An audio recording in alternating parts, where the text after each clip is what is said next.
കാവ്യയുടെ വീട്ടിലെ വാർത്തകൾക്ക് സോഷ്യൽ മീഡിയയിൽ വളരെയധികം പ്രാധാന്യമുണ്ട് എന്ന് പറയുന്നത് സത്യം തന്നെയാണ്. ഇപ്പോൾ പ്രേക്ഷകരെല്ലാവരും ചോദിക്കുന്നതും ഇതേക്കുറിച്ച് തന്നെയാണ്. ഇപ്പോൾ അച്ഛനില്ല എന്നത് ഉൾക്കൊള്ളാൻ വയ്യ എന്ന് പറഞ്ഞ് കാവ്യ വിങ്ങിപ്പൊട്ടുന്ന വാർത്തകളാണ് സോഷ്യൽ മീഡിയയിൽ വൈറലാകുന്നത്. ആർക്കും സഹിക്കാൻ വയ്യാത്ത വേദനയാണോ? എന്നാൽ കാവ്യയ്ക്ക് അതിനപ്പുറമാണ്. കാവ്യയ്ക്ക് വേണ്ടി ജീവിതം ഒഴിഞ്ഞുവെച്ചൊരച്ഛനാണ്. അങ്ങനെയാണ് ആ അച്ഛനെക്കുറിച്ച് പറയാനും കേൾക്കാനുമുള്ളത്. അച്ഛനില്ലെന്ന സത്യം ഉൾക്കൊള്ളാൻ വയ്യാഞ്ഞിട്ടാണ് എന്ന് പറയുന്നു. കാവ്യ വിങ്ങിപ്പൊട്ടിപ്പോയ ആ നിമിഷത്തെക്കുറിച്ച് തന്നെയാണ് പറയുന്നത്. അത്രമാത്രം തന്നെയാണ് സോഷ്യൽ മീഡിയയിൽ ഇതിനെക്കുറിച്ച് സംസാരിക്കുന്നത് എന്ന് പറയാം. ഈ അടുത്ത കാവ്യയ്ക്കൊപ്പം ചടങ്ങിൽ പങ്കെടുക്കാനും ചെന്നൈയിലെ മിക്ക പരിപാടികളിലും അദ്ദേഹം സജീവമായിരുന്നു. റിപ്പോർട്ടുകൾ ശരിയെങ്കിൽ മരിക്കുന്ന ദിവസം പോലും പുറത്താകാതെ പോയ ഉത്സാഹത്തോടെ തിരികെ വീട്ടിൽ എത്തിയ ശേഷം TV കണ്ടുവരിക്കുമ്പോഴാണ് ദേഹാസ്വസ്ഥ്യം അനുഭവപ്പെട്ടത്. നിരവധി കാര്യങ്ങളിൽ കാവ്യയോടൊപ്പം പങ്കെടുക്കാൻ വളരെയധികം താല്പര്യമുണ്ടായിരുന്ന ഒരു വ്യക്തി തന്നെയാണ് കാവ്യയുടെ അച്ഛൻ. അദ്ദേഹത്തിൻ്റെ ഭൗതിക ശരീരം പൊതുദർശനത്തിന് വച്ചിരുന്നില്ല. മാധ്യമവിലക്കുണ്ടായിരുന്നു. അത്രയും അടുത്ത ആളുകൾ വീടിനുള്ളിൽ ചെന്നാൽ അവസാനമായി നോക്ക് കണ്ടത്. ഇടപ്പള്ളിയിലെ പൊതുശ്മശാനത്തിൽ ഇക്കഴിഞ്ഞ ദിവസം രാവിലെയായിരുന്നു സംസ്കാരം.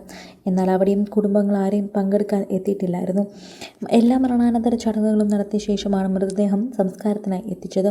അന്ത്യചുംബനം നൽകാൻ പോലും കുടുംബത്തിന് എത്താഞ്ഞത് എന്തെന്നൊരു ചോദ്യമുണ്ട്. അങ്ങനെ പലരും ചോദിച്ചെങ്കിലും അത് തീർത്തും സ്വകാര്യമായി വയ്ക്കാനാണ് കുടുംബം ആഗ്രഹിക്കുന്നത്.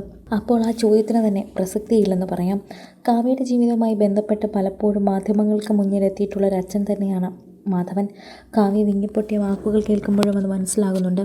അച്ഛൻ പോയി എന്നൊട്ടും വിശ്വസിക്കാനാകാതെയാണ് എല്ലാവരും നിൽക്കുന്നത്. കാരണം അത്രയേറെ ആരോഗ്യവാനായിരുന്ന മനുഷ്യനാണ്.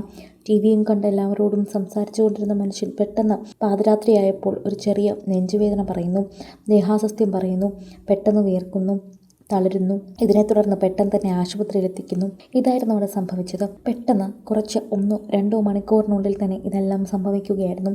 വളരെ പെട്ടെന്ന് അതായിരുന്നു അവിടെ സംഭവിച്ചത് എന്ന് പറയാം.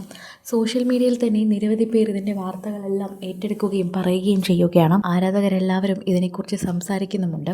സോഷ്യൽ മീഡിയ ഉപയോഗിക്കുന്ന എല്ലാവർക്കും ഈ വാർത്തകളെക്കുറിച്ച് പറയാൻ തന്നെ വളരെയധികം താല്പര്യമാണ് എന്ന് പറയുന്നു. പ്രേക്ഷകർക്കൊക്കെ തന്നെയും വളരെയധികം താല്പര്യത്തോടെ കാണുന്നൊരു വാർത്തയായി മാറുകയാണിത്. കാവ്യയുടെ സങ്കടം കാണാനല്ല, മറിച്ച് ആ കുടുംബത്തിൽ എന്തൊക്കെ സംസാരിക്കുന്നു അല്ലെങ്കിൽ സംഭവിക്കുന്നു എന്നറിയാനാണ് എല്ലാവർക്കും താല്പര്യം. സോഷ്യൽ മീഡിയയിൽ തന്നെ എല്ലാവരും ഇതിനെക്കുറിച്ച് സംസാരിക്കുകയും അതുപോലെ തന്നെ പറയുകയും ചെയ്യുന്നു. പ്രേക്ഷകർക്ക് വളരെയധികം തന്നെ താല്പര്യമുള്ള ഒന്ന് തന്നെയായി മാറുകയാണിത്. പ്രേക്ഷകർ ഇപ്പോൾ കാവ്യയെക്കുറിച്ചും കാവ്യയുടെ കുടുംബത്തെക്കുറിച്ചും മാത്രമാണ് ചർച്ച ചെയ്യുന്നത്. മരണാനന്തര ചടങ്ങുകൾക്കാണ് ഇനി പ്രാധാന്യം. അതിന് എന്താണെന്നുൾപ്പെടെയുള്ള ചോദ്യങ്ങൾ ബാക്കിയായി തന്നെ നിൽക്കുന്നുണ്ട്. കൂടുതൽ സിനിമ, സീരിയൽ, ചാനൽ വാർത്തകൾക്കും നിങ്ങളുടെ പ്രിയപ്പെട്ട താരങ്ങളുടെ എക്സ്ക്ലൂസീവ് അഭിമുഖങ്ങൾക്കുമായി സബ്സ്ക്രൈബ് ചെയ്യാൻ മറക്കല്ലേ.